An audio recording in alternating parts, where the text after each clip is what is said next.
Irmãos e irmãs, é com muita alegria, com imensa satisfação, que debaixo dessa atmosfera extraordinária, da presença do Espírito Santo de Deus, que eu quero cumprimentar a cada um e a todos com a paz do Senhor. A paz do Senhor, irmãos. Quem está feliz, diga glória a Deus. Quem está alegre, diz aleluia. Quem está com sono, diz amém. Não é pecado, não é pecado, só não pode dormir na hora da pregação. Fala para esse irmão que disse amém, não dorme não, irmão. Tem um segredo muito bom para quem está com sono, se quiserem ouvir, digam amém. A impressão minha aumentou o número dos irmãos que estão com sono. Não, pastor, só quero saber o segredo, é bem simples. É só aumentar a intensidade do glória que o sono vai embora rapidinho. Sou grato a Deus e a Ele eu expresso o tributo da minha gratidão pelo presente que é pela primeira vez estar em Tangará da Serra e participar de uma noite tão especial como esta, com esta igreja viva e tão cheia do Espírito Santo.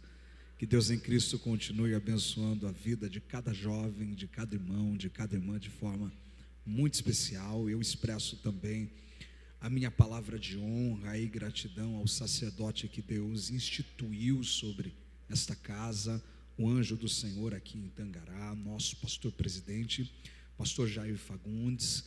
Seja Deus louvado pela vida do Senhor, pastor Jair, pela vida da sua casa, irmã Noêmia, sua família, que Deus em Cristo continue vos abençoando sempre.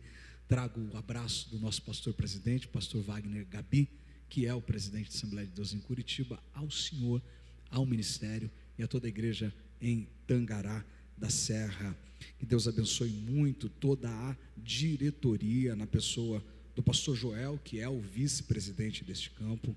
Que Deus continue surpreendendo cada vez mais a toda a superintendência da Almadité, pastor Odair, pastor Roberto, o líder regional, evangelista Wagner e o meu amigo diácono Joelson. Que Deus abençoe muito, obrigado pela honra, pelo carinho, pelo acolhimento de toda essa equipe extraordinária. Pastor Dimas, que nos buscou no hotel, pastor e vereador Esdras, um amigo que veio nos aconselhando desde Cuiabá até aqui. Em seu nome cumprimento todas as autoridades presentes, vice-prefeito, deputado. Deus abençoe muito a vida de vocês. Estou feliz em estar com a Esther carrega o céu com ela. É sempre bom estarmos juntos. Deus abençoe Manjace, sempre bom servirmos a Deus juntos. Hoje eu não estou acompanhado da minha esposa, mas eu sou casado há 15 anos com a irmã Aline. Juntos nós temos 2 filhos, o pequeno Arthur Gabriel, que tem 11 anos, a pequena Alicia, que tem 8 anos. Dirigimos uma congregação na cidade de Curitiba, auxiliando o nosso pastor presidente, e meus filhos, minha esposa não puderam estar aqui conosco, porém, a minha esposa pediu que eu entregasse um beijo carinhoso a todas as irmãs que estivessem aqui. As irmãs querem receber?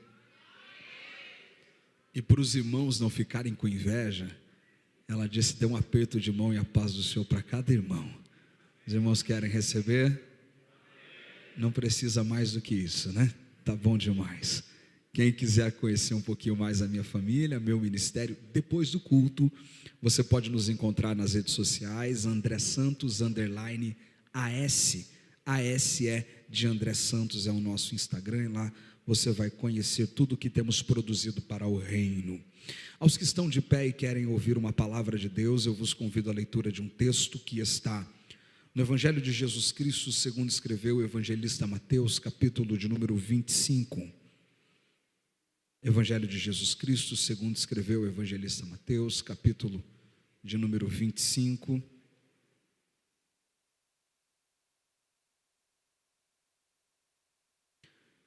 Após localizar o capítulo 25, volte a sua atenção ao versículo de número 6 e nós faremos a leitura exclusivamente do versículo de número 6. Mateus, capítulo de número 25, versículo de número 6. Só quem encontrou, diga: eu vou para o céu. Quem não encontrou, diga: eu também vou. É isso que importa.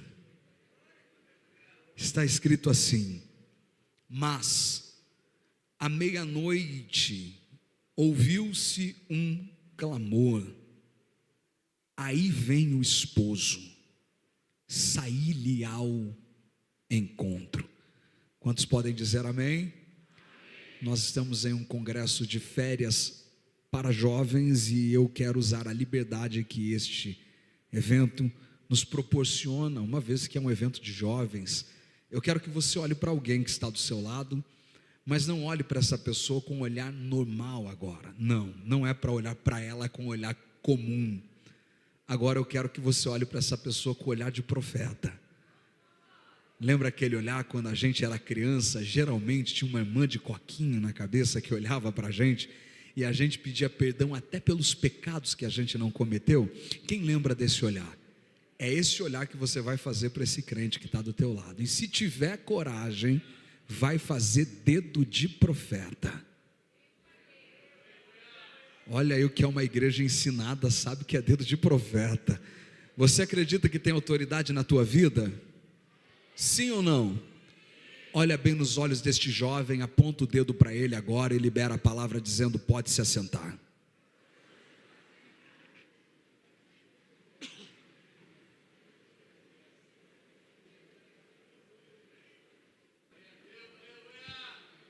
Agora você olha para ele com aquele olhar de espanto e diz assim: vejo que tu és profeta. Levante seu rosto, me dê de presente a sua atenção. Eu prometo que vou ser muito objetivo nessa noite, mas fiel àquilo que o Espírito de Deus impartiu ao meu espírito para compartilhar no encerramento desta linda festa, que desde o início está ouvindo a voz de Deus e sendo visitada pela presença do Espírito Santo. Abrir a nossa Bíblia em qualquer uma das parábolas de Jesus, apresentadas no Evangelho de Mateus, de Marcos, de Lucas, ou até mesmo em João, é ser convidado pelo Espírito Santo a conhecer uma das ferramentas que Cristo mais utilizou para facilitar o processo de aprendizagem daqueles que com Ele caminhavam. A mensagem que Cristo prega em seu ministério público é, sem dúvidas, uma mensagem complexa. Afinal, o reino que Ele está anunciando não é um reino físico, terreno, natural, mas um reino espiritual. Não era um reino de comida nem de bebida, mas de gozo, paz e alegria no Espírito. Contudo, é exatamente porque o reino que ele prega é um reino espiritual que a mensagem se torna complexa, pois Cristo está pregando verdades espirituais para quem ainda não havia nascido de novo. Paulo, ao cuidar da igreja de Cristo, seja a que ele fundou ou aquelas que ele pastoreou durante o seu ministério, teve o cuidado de classificar crentes em algumas características. Paulo vai dizer que na igreja existem crentes meninos, e os crentes meninos jamais serão um problema para qualquer igreja, pois toda criança é a alegria de uma casa. Mas Paulo também diz que existem crentes maduros, e a responsabilidade dos crentes maduros é cuidar dos crentes meninos. Paulo também apresenta crentes espirituais, e os espirituais são os melhores crentes para se lidar, porque eles entendem as coisas do Espírito. Contudo, Paulo fala sobre um grupo de crentes que ele chama de carnais. São crentes, mas não entendem as coisas do Espírito. Se na igreja de Cristo, onde Paulo pastoreou, pregou e ensinou, existia uma classe de crentes que tinha dificuldade de entender as coisas do Espírito, imagine o tamanho do desafio de Cristo que está pregando para quem ainda não nasceu de novo, para quem ainda está morto em seus delitos, em concupiscências, como o próprio Paulo faz questão de caracterizar. Porém, quando olhamos para Cristo, nós entendemos que Cristo é mestre por excelência. E é por isso que o desafio é transposto com muita facilidade quando Cristo se apropria de algumas ferramentas, e entre elas a arte de contar histórias. Percebam que eu usei a palavra história, porque nós nos lembramos da aula de português em que aprendemos que existe uma diferença entre a palavra história e a palavra história. História com H tem tudo a ver, está relacionada com aquilo que é fato, algo que aconteceu e está posicionado em uma linha temporal cronológica passada. Por exemplo, nós vamos dizer que o Congresso da Humaditec ficou marcado na história das nossas vidas. História é passado. Se história é fato, história é tudo aquilo que não é fato. Ou seja, uma história é uma alegoria, uma metáfora, uma ilustração, um conto ou uma parábola. É aqui que Cristo se apropria da arte de contar parábolas. Nós vamos encontrar mais de 40 que são canonizadas no Evangelho de Cristo, nas perspectivas de Mateus, Marcos, Lucas e João, onde Jesus está utilizando esta ferramenta para compartilhar verdades do seu reino. Afinal, a palavra parábola significa colocar algo ao lado de algo, ou seja, criar comparações. Como?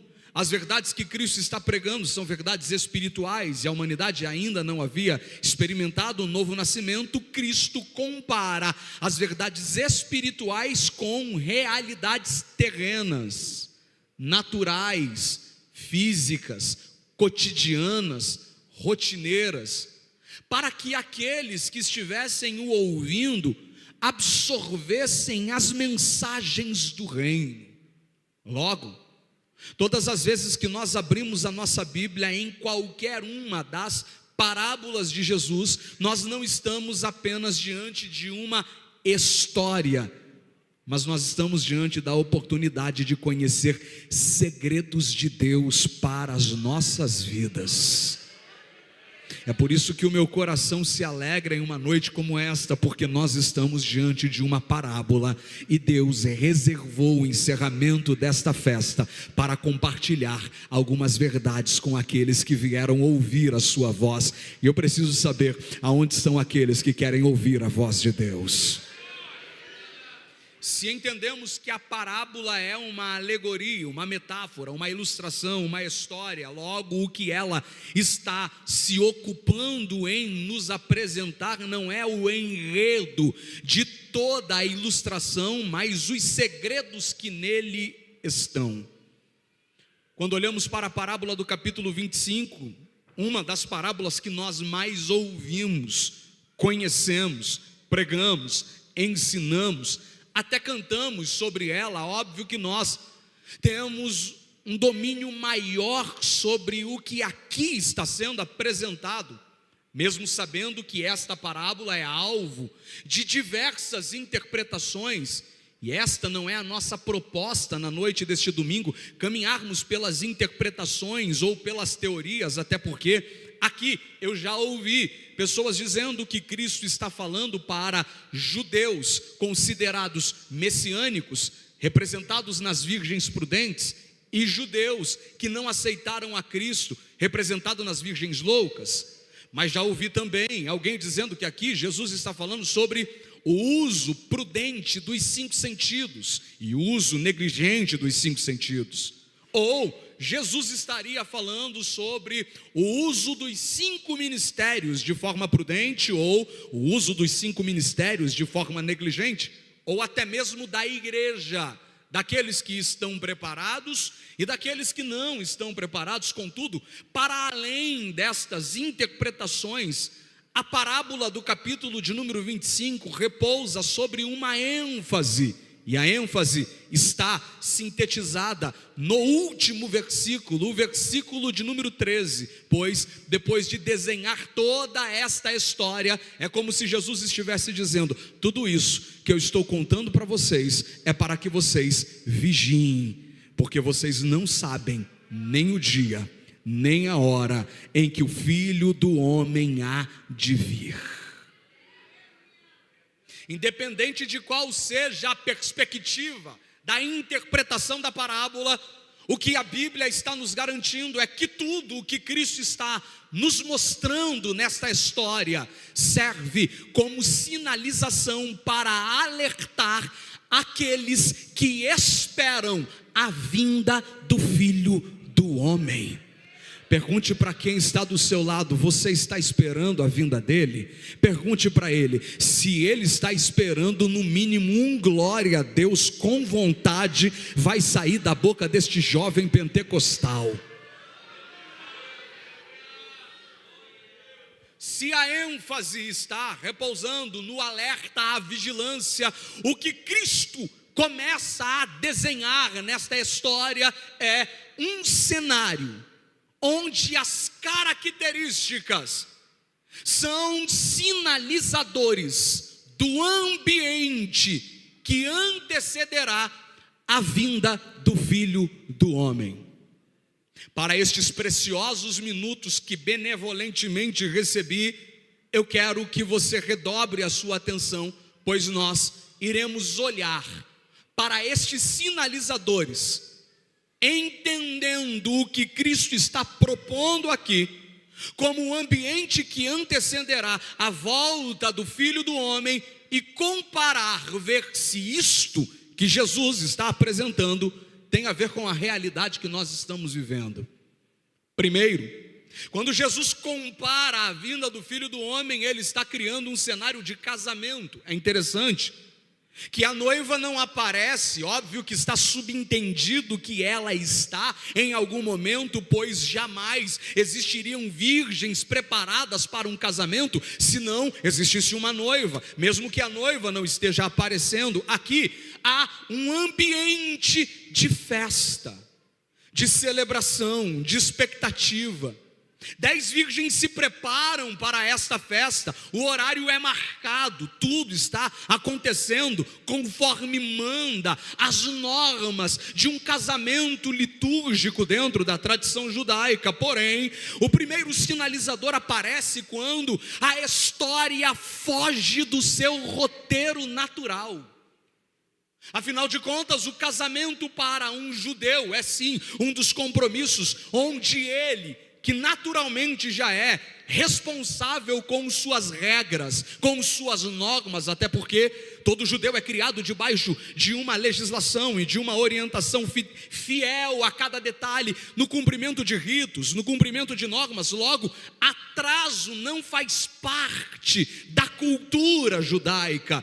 Atraso não faz parte da tradição de um judeu. Porém, na história de Cristo, todos estão se preparando para a festa. Contudo, a primeira incongruência, o primeiro fator que não corresponde àquilo que é comum, é que no meio desta festa acontece um atraso.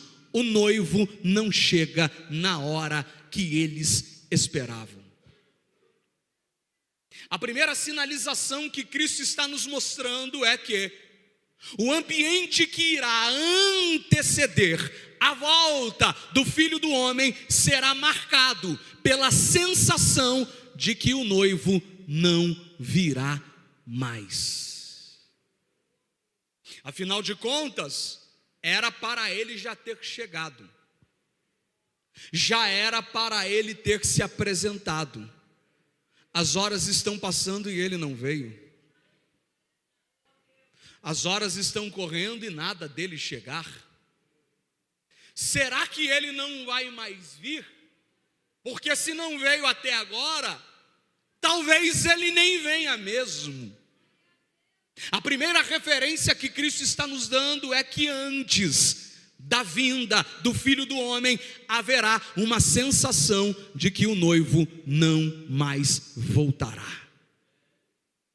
Percebam Se este sinalizador de Cristo não está conectado com a realidade que nós estamos vivendo, pois nunca se viu um tempo igual ao nosso, onde a expectativa da volta de Cristo tem sido facilmente substituída por qualquer outro entretenimento na realidade de quem esperava.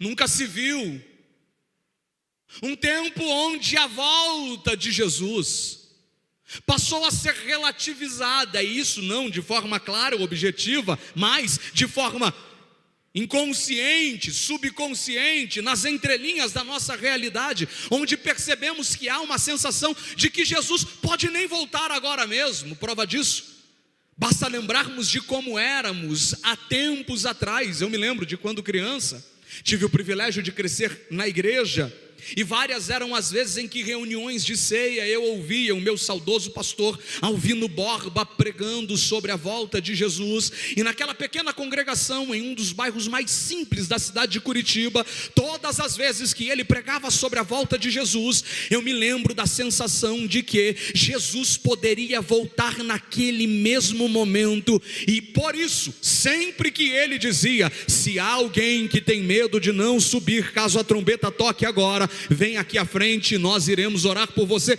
Eu ainda um adolescente, saía correndo, porque tinha medo de que Jesus voltasse naquela hora e eu não subisse com ele para a glória. Havia uma sensação, um temor. E frases como esta: o culto pode não acabar aqui, mas continuar na eternidade, ecoavam constantemente em nossas reuniões, e nós vivíamos como se Jesus fosse voltar a qualquer momento, a qualquer hora, a qualquer minuto, a qualquer segundo. O olhar era altivo, não pela soberba, mas pela expectativa. O noivo pode voltar agora mesmo, o noivo pode estar chegando a qualquer momento. A mensagem de consolação da igreja não era triunfalista. A mensagem de consolação da igreja não era: fica tranquilo, as coisas vão melhorar daqui a pouco, os recursos vão aparecer, as oportunidades vão chegar. Não, a mensagem de consolação da igreja era a mensagem pregada por Paulo: consolai-vos uns aos outros com esta mensagem. Que mensagem, pastor? Daqui um pouquinho, dada a palavra de ordem, com alarido e voz de arcanjo, ao soar da última trombeta, porque a trombeta vai soar, nós subiremos ao encontro do Senhor nos ares. Pensa se tinha crente desanimado. A prova era terrível, a luta era pesada, os desertos pareciam sem fim, mas nós encontrávamos crentes na prova com o coração queimando, dizendo: daqui um pouquinho tudo isso vai passar, tudo isso vai ficar, tudo isso será deixado para trás, e eu subirei ao encontro do Senhor nos ares. Eu preciso saber se tem alguém que ainda tem esta esperança. Só quem tem, levante uma de suas mãos aos céus, e por pelo menos 30 segundos, não deixe esta igreja em silêncio. Celebre a Deus uma palavra de gratidão. Depois eu vou continuar.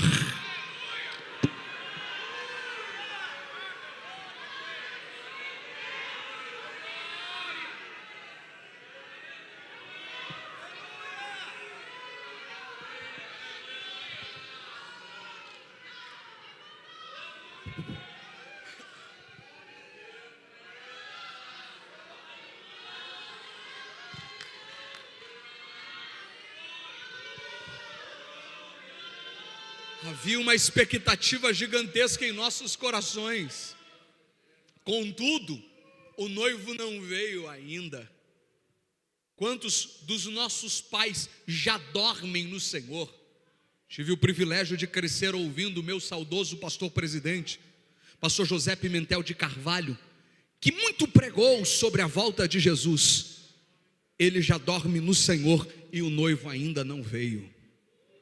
Quantas foram as aulas sobre escatologia que eu ouvi o nosso mestre, pastor Antônio Gilberto, ensinar sobre a volta de Cristo. Ele também já dorme no Senhor e o noivo ainda não voltou. Saudoso pastor Eliezer de Lira e Silva, que muito contribuiu para a nossa formação intelectual, falando sobre a volta de Cristo, também já dorme no Senhor e Cristo ainda não veio. O meu saudoso pastor Alvino Borba já morreu fazem mais de 20 anos e nada do noivo voltar.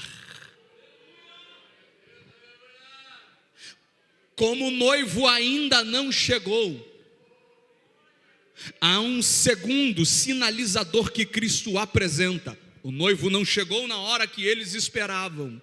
As virgens até esperavam, mas o noivo não veio. O que acontece, pastor? O dia começa a ser substituído pela noite. O cenário, o enredo, tem todo o pano de fundo alterado quando as luzes do sol são substituídas pelas densas trevas. E todas as vezes que Cristo aponta trevas na realidade bíblica, ele está falando sobre o aumento do pecado. Jesus está nos dizendo que antes da volta do Filho do Homem haverá um aumento assustador da iniquidade na realidade humana. Nós poderíamos percorrer por várias referências bíblicas e entender como isso faz parte de profecias vaticinadas para este tempo, pois Cristo disse: achará pois fé na terra quando vier o Filho do Homem. No final dos tempos, Paulo faz questão de delinear esta sentença profética, dizendo que os homens serão avarentos, amantes de si mesmo, presunçosos, jactanciosos, mais amigos dos seus próprios interesses do que amigos de Deus, características de pecado. Percebam, se essa sinalização não corresponde com a realidade que nós estamos vivendo, pois nunca se ouve uma realidade onde o pecado se tornou tão comum como em nosso tempo. Quando olhamos para o lado de fora e percebemos que os valores que nortearam a humanidade até aqui passaram a ser relativizados, quando a verdade passou a ser interpretada de acordo com a conveniência de quem quer interpretá-la, quando o que é correto passou a ser considerado errado, e o errado passou a ser ovacionado como certo, como o imoral passou a ser considerado algo acesado, vilipendiado. Basta olharmos para o lado de fora e percebermos que todas as áreas de influência da sociedade estão impregnadas por ideologias nefastas e diabólicas que militam para a desconstrução da identidade, da criação da família, da criação da sacralidade,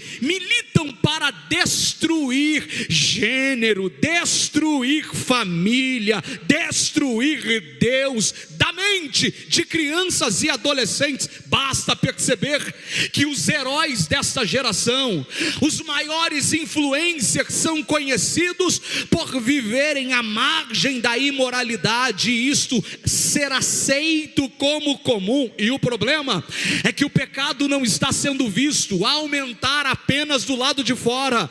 Quantas são as igrejas em nossa nação que nós já percebemos que as densas trevas também estão avançando para o lado de dentro dos muros da nossa comunhão? Quantos dos altares em nossa nação que antes para subir se orava, jejuava, consagrava, porque havia temor a este ambiente, hoje é ocupado por gente que se tornou profissional de púlpito, prega bem aqui, canta bem aqui, mas adultera lá, fornica lá, trai lá. E alguém algum dia disse: pastor André, o que ele faz do lado de fora não importa, o que importa é o talento que ele tem mentira. Esta igreja ainda é santa, este altar ainda é santo, o Senhor ainda é santo e exige santidade da igreja. Eu preciso saber se tem alguém que acredita nesta palavra, se tem alguém comigo nesta palavra que veio adorar aquele que é santo, que tem sobre sua cabeça seres criados para o adorar, que com asas cobrem o rosto, com asas cobrem os pés, com asas sobrevoam, dizendo em todo o tempo: santo, santo, santo, santo é o Senhor dos exércitos, e toda a terra está cheia da sua glória. Se tem alguém que veio adorar a santidade dele, levante as duas mãos aos céus por um minuto. Não deixe esta igreja em silêncio. Adore a ele, adore a ele, adore a ele, adore a ele. Eu vou deixar você adorar, depois eu vou continuar.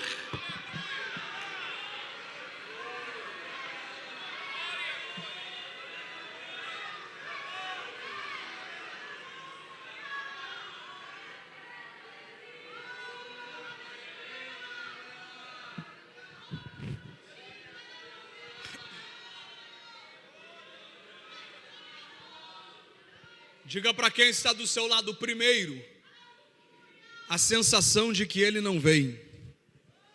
Segundo, o aumento do pecado.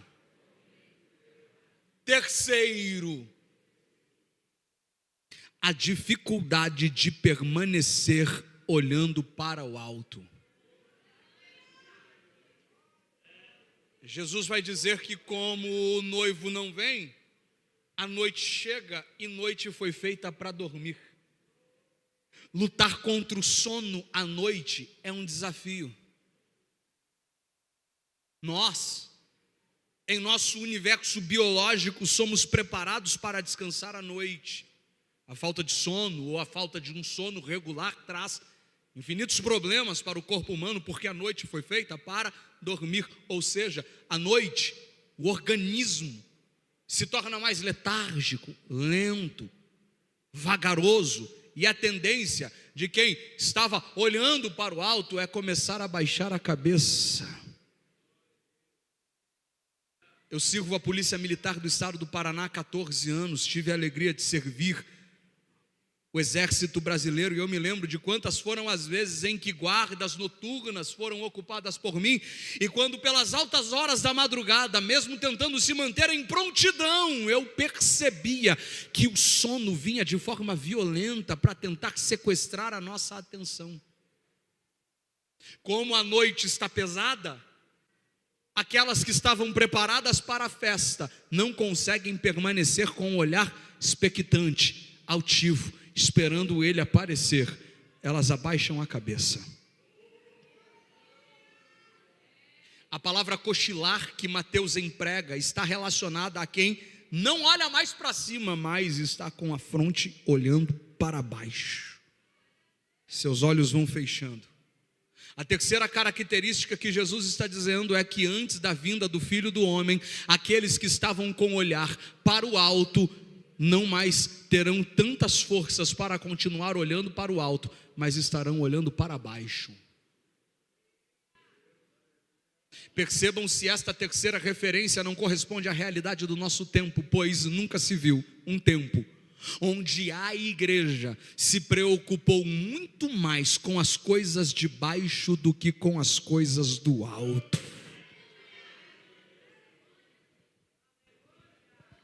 Quantas foram as vezes que nós ouvíamos ao entregar a nossa vida a Cristo: você aceitou a Jesus agora? Aceitei. Agora você precisa ser batizado com o Espírito Santo, precisa buscar o poder do alto, precisa ser cheio da unção do alto, precisa buscar a glória de Deus que vem do alto. Um estímulo para as buscas espirituais que tem facilmente sido substituído pelas buscas terrenas. Nossos púlpitos perderam em muitos lugares a ênfase às coisas que são do alto e começaram a ser substituídos por ênfases terrenas, mensagens terrenas, pensamentos terrenos.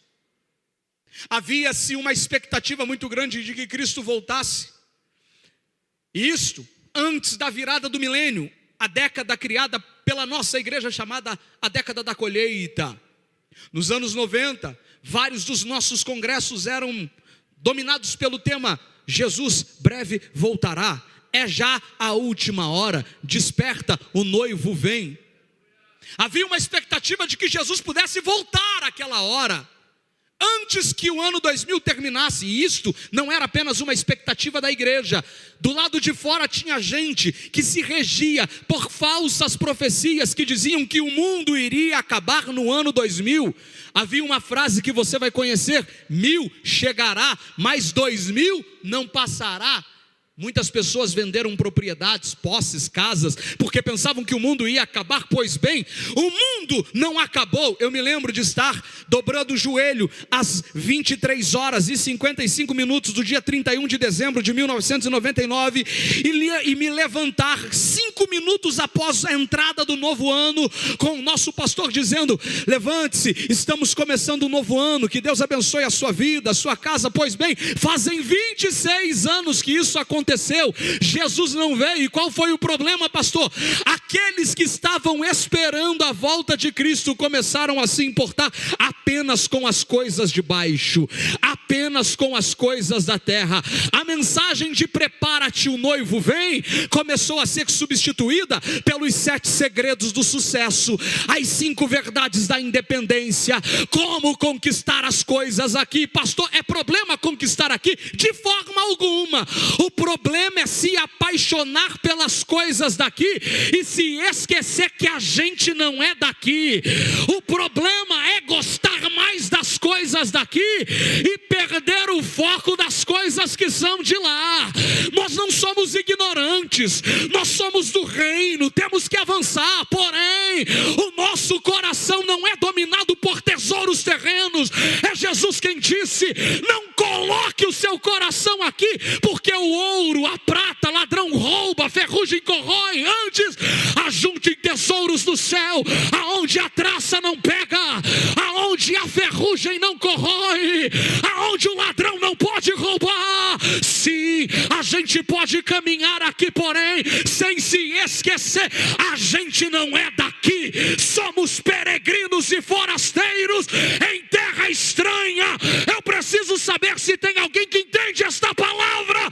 Só quem crê, só quem crê, só quem crê.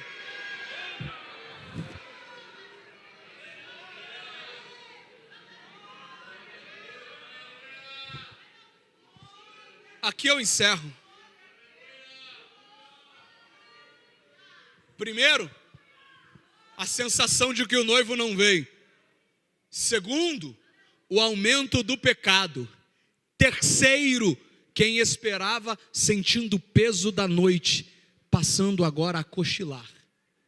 Se nós terminássemos a parábola aqui, nós sairíamos frustrados, porque tudo que Cristo está apontando até agora é que antes da vinda do Filho do Homem haverá uma grande crise espiritual, haverá uma grande crise.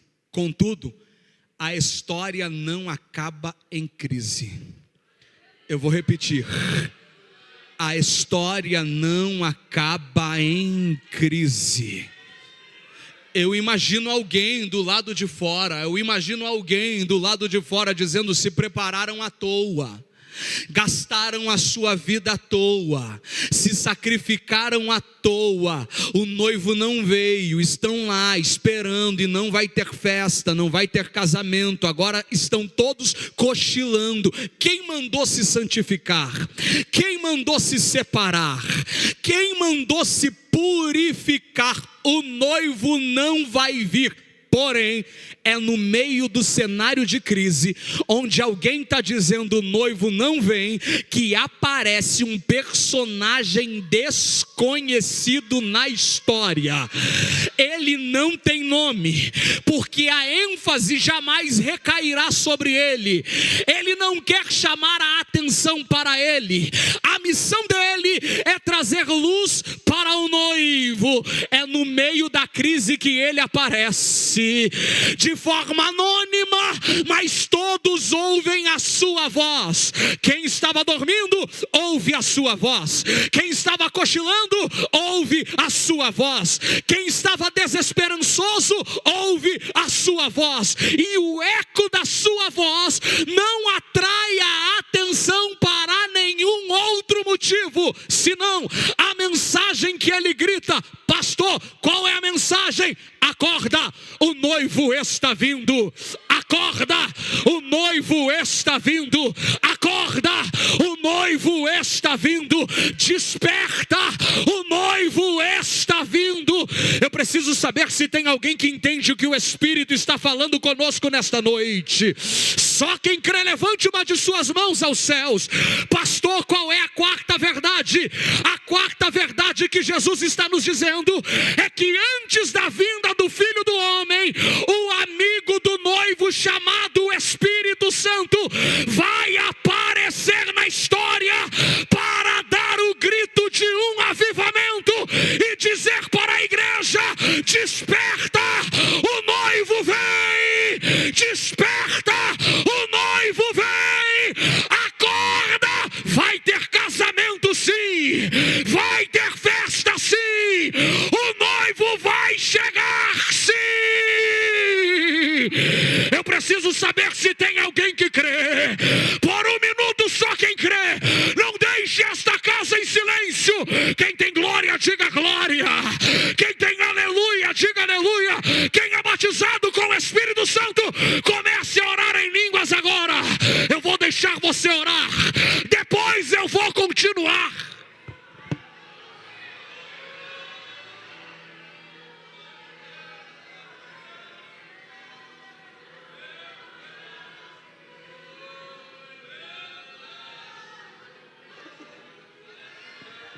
Nerabaio erres, no quemaio errau e céu e onderé, eu ia manso essa,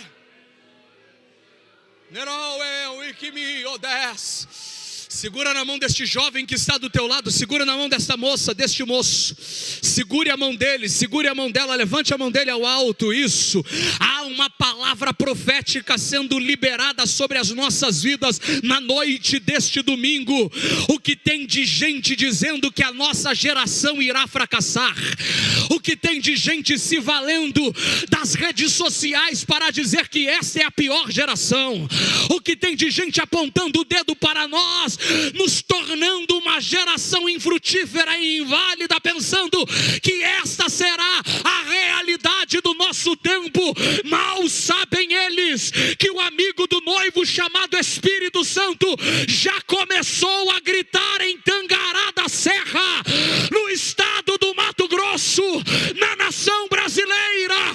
Igreja de Cristo na nação brasileira, haverá um avivamento espiritual que varrerá a história da igreja com poder e glória. Se alguém achou que a nossa geração ia morrer vazia, se alguém achou que a nossa geração não ia viver milagres, o Espírito Santo já começou a acordar. Desperta, o noivo vem! Desperta, o noivo vem! Desperta, o noivo vem! Vai começar a encher alguém com glória agora! Glória! Glória! Glória! Glória! Urabacalahai! Uriacalamanturacé! O Espírito de Deus vai tomar a boca de jovens aqui hoje. Quem crê, abre a boca para adorar, para adorar, para adorar.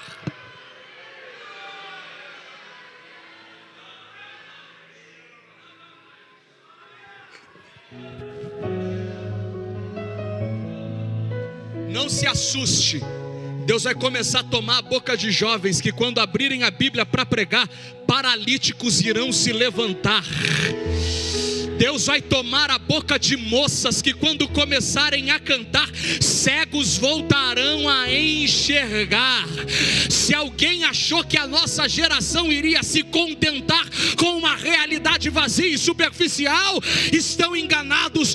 Há uma chama que está queimando no coração de alguém, e o Espírito de Deus está me dizendo: André, eu já comecei a despertar gente que não se contenta com uma realidade natural, gente que entendeu que de pregador o Brasil está cheio, mas estão com sede de serem profetas de Deus, gente que entendeu que Deus está levantando uma geração cheia da glória, cheia do poder, cheia da unção. Eu preciso saber aonde estão estes que creem. Só quem crê abre a boca para adorar, para adorar, para adorar.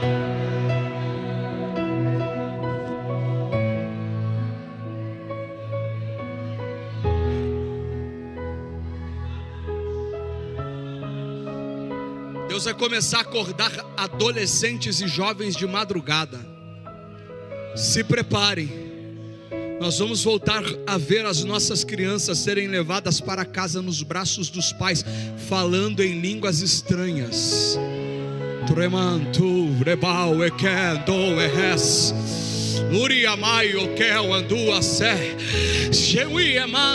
Está chegando a hora em que voltarão a ligar por corpo de bombeiro para dizer: tem como enviar para Tangará da Serra uma viatura para apagar um fogo? Eu estou olhando para a igreja e ela está em chamas. O corpo de bombeiro vai chegar e descobrir que o fogo não é da terra, o fogo é do céu. Está chegando a hora em que milagres voltarão a acontecer nos nossos cultos, e quem Deus vai usar para isso é este crente que está do teu lado, esta moça que tem sede. Eu preciso saber se tem alguém comigo. Só quem crê, só quem crê. Por um minuto, quem é de guerra, agora é a hora. Quem é da marcha, agora é a hora. Quem é do fogo, agora é a hora. Deus começa a derramar brasas de fogo nesta casa. Aonde tiver alguém com sede desta glória, pega, pega, pega. Os batizados com o Espírito Santo, comecem a orar em línguas agora. Vai tomar, vai tomar, vai tomar. Urabacala bahai, urabacala mandure bicai, uriacala mandure bicala bahai, uria céu e gol e mandaraia. Os céus se abrem sobre Tangará. Jesus começa a encher agora. Enche Jesus, enche Jesus, enche Jesus. Eu vou deixar você adorar, depois eu vou continuar.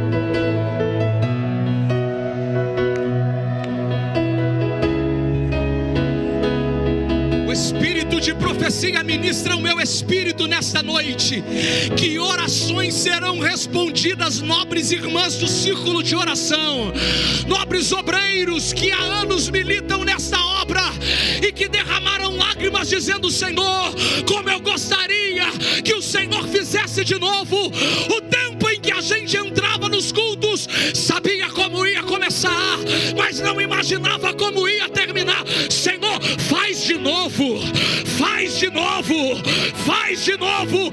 Assim diz o Senhor em Tangará: o Senhor fiz uma vez, o Senhor farei de novo. Está chegando a hora em que a minha glória tomará a minha igreja, e todos saberão que eu sou o Deus da noiva. Eu sou o Deus da noiva. Urabacala bahai, uriacala mandura bacai, uriacé. Receba renovo, filha. Receba renovo, filho. Receba renovo, Santa de Deus.